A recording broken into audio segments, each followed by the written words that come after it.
আরজি করে আমরা সবাই চাই প্রকৃত দোষীরা ধরা পড়ুক, সিবিআই বলুক কোথায় কি হয়েছে, কিন্তু আজকে সুপ্রিম কোর্টে যেটুকু শুনেছি, আরও বিস্তারিত তথ্য আমরা নিচ্ছি, রিপোর্টটা নিচ্ছি কি হয়েছে, সেখানে কিন্তু 2003 সালে এই পশ্চিমবঙ্গে ডক্টর চন্দন সেন রানাঘাটে খুনের সেটা উঠে এলো বাম জমানায়, যে বাংলাদেশ থেকে আসা জাল ওষুধ চক্রের প্রতিবাদ করতে গিয়ে চন্দন সেন খুন হয়েছিল।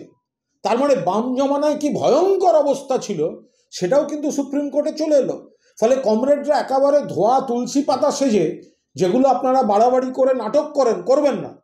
আরজি করের ঘটনা ভয়ঙ্কর, 24 ঘন্টার মধ্যে দোষীকে গ্রেপ্তার করেছে কলকাতা পুলিশ, বাকিটা এখন সিবিআইয়ের হাতে, সিবিআই তদন্ত করুক।